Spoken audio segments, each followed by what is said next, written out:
Good day, ladies and gentlemen. In this video, we're going to be talking about the disassemble, cleaning, and assemble of the bolt carrier group for your AR-15. Follow me, and I'm going to guide you through all the steps.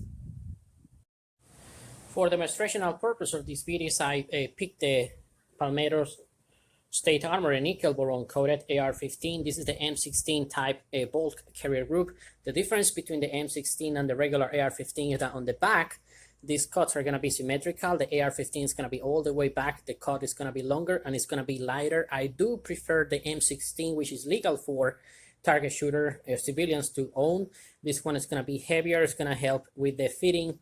And it's just going to take a little bit more the recoil, the return from it when you are ever running your AR-15 in a suppressed manner. Those will be the main differences. The main parts of the bolt carrier group is going to be the bolt itself, the carrier, and the gas key on the top. If you're running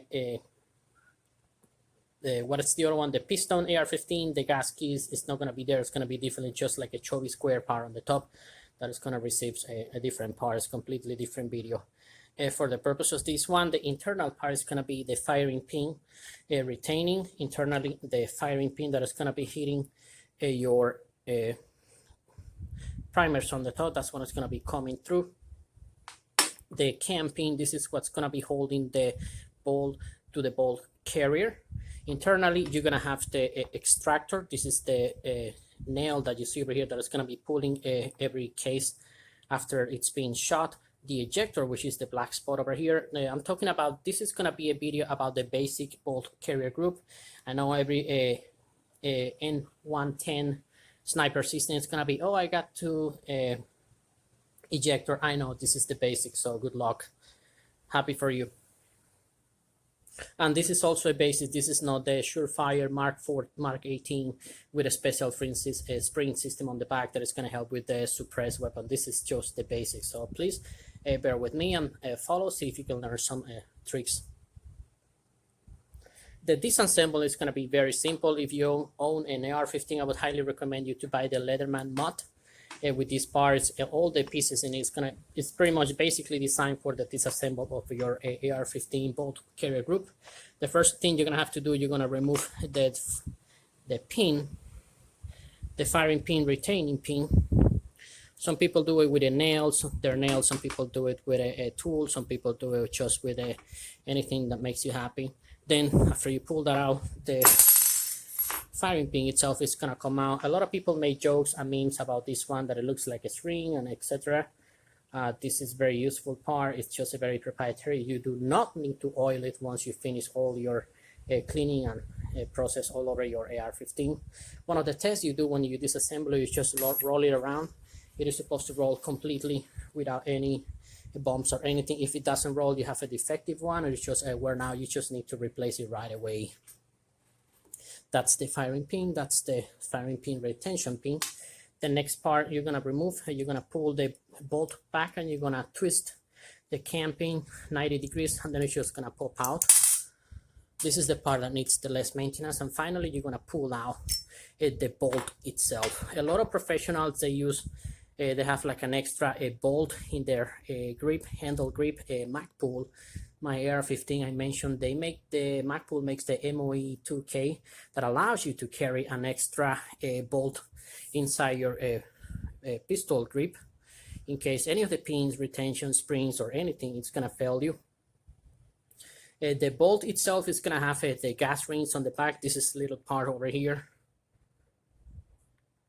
If you see, they have like a gap. Let me see if I can get it to focus. Yeah, there you go. It's perfectly focused.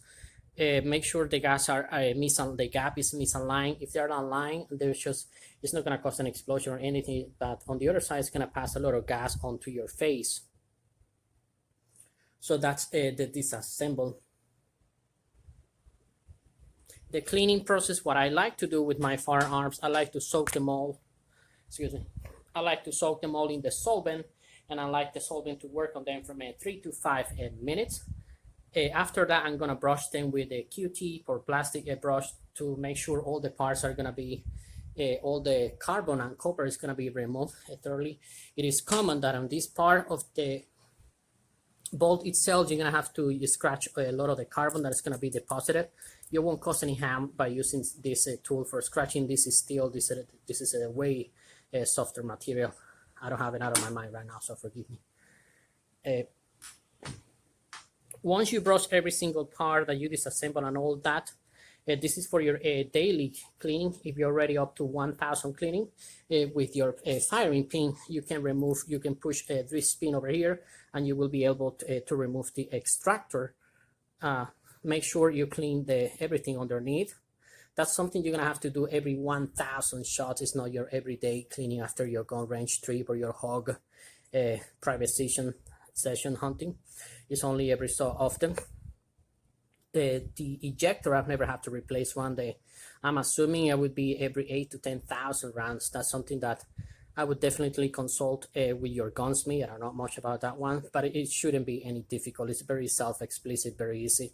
It's only a pin over here and a spring inside, and then the ejector. Some firearms like the M110 sniper system, it has 2 ejectors because it's working with the suppressed 308, so it needs some extra ejection power to function properly.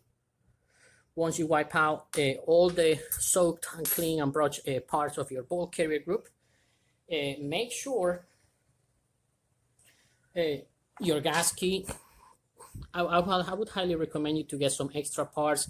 There are a lot of sellers out there for gas key parts. I would recommend you to buy 3 sets besides the one you carry to be replaced every 2,000 rounds. What I like to do after it's all clean from the solvents, I like to apply grease to the part that is going to show more signs of wear. Now I'm talking about this canal over here on the front, the canals on the inside, every part that you will see. This is a nickel boron finish. It is easier to spot if I were using a regular black bolt carrier group, but it really doesn't matter. Something to clarify, just because I'm using a nickel boron bolt carrier group, you still have to use a lubrication. The AR-15 are known to work easier when they are properly lubricated than when they are dry. Once you apply the grease all over the parts, make sure after that I applied some oil.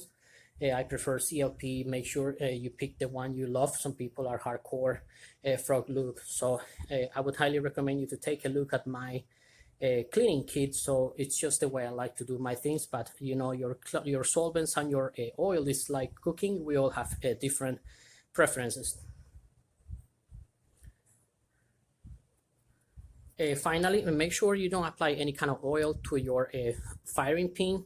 The firing pin is what's gonna come through your bolt. This is gonna be hitting your primers on the back. If you put excess oil on your firing pin and it's gonna drop to the chamber on the barrel, that's gonna be catastrophic. It's just dangerous. You know, you don't have to be OCD with too much oil. Not on the firing pin. That's not necessary. The assemble is gonna be super easy as well. The first step you're gonna do, you're gonna insert the bolt carrier. Make sure the extractor is gonna be at 11 o'clock position, and you're gonna insert it onto the bolt carrier. When you insert it, the hole in the bolt is supposed to be aligned with the hole in the bolt carrier. That way you will be able to insert the cam pin. Let me see if there you go. That's how it's supposed to look on camera. So the next step, you're gonna insert the cam pin. Once you insert it, you just rotate it 90 degrees. There you go. And then you pull this out to the front. If you do not pull it to the front, it's not gonna be so easy to insert the firing pin. This is the firing pin. The next step, you're gonna insert it from here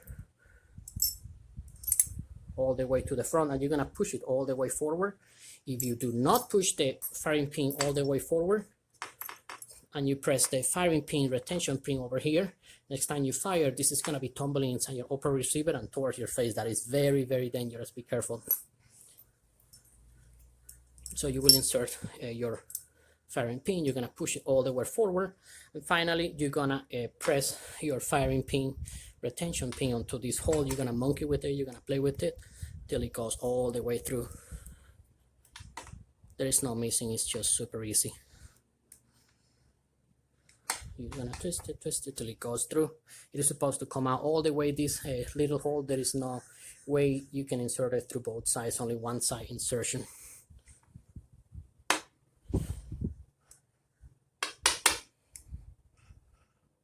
There we go. And of course, when you're on camera, it's never that easy. There you go, all the way through. You press it all the way through. You verify that it's popping on the other side, and that was it. Once you finish assembling your bolt carrier group, the test you're gonna have to run, you're gonna stand it on the bolt, and it's not supposed to go all the way down. You slap it, and it will come out. Then you stand it. You put it on stand. It's not supposed to go all the way down. If it goes all the way down, it's about time for you to replace your gas key ring. These little parts over here, they're supposed to be replaced between I would say 500 to 2,000 rounds. If you run a fully automatic, of course, they're going to be worn out earlier. If you run a suppressed weapon, they're going to be worn out earlier. It is something very common for people that needs some parts that will really need to be replaced. Another advice that I would give you about your bolt carrier group care and maintenance. When you buy a bolt carrier group, make sure the gas keys over here, the upper part, this will be the gas key over here. This will be the bolt carrier, and this is the bolt itself. Make sure the gas key screws are properly staked to the bolt carrier, so that way you won't have any accident. You will never come out. These were not properly staked. I have to take them to a gunsmith, so he gave them 4 whacks over there, and there is no way it will ever come out.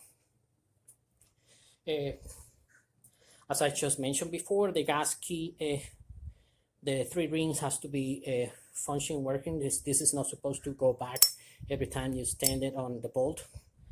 If they are aligned, the spaces, if they're aligned, it's not going to cause any blow or damage, but it's going to make a lot of gas to go through your face, so that's just not comfortable. It's going to be fixed automatically with the first shot. One of the parts, or the 3 parts, that is going to be show more signs of a wear now, and they might go failing. It's going to be the rubber ring that is going to be on top of the extractor, ring, and the extractor pin. A lot of people, they're replacing automatically every 2,000 rounds. A lot of professional users, they just carry around an extra bolt for the failure. If you are in the middle of an operation and one of those, you're doing your maintenance, and one of those things falls on the ground, you are in big trouble, because there is no way you can get a replacement.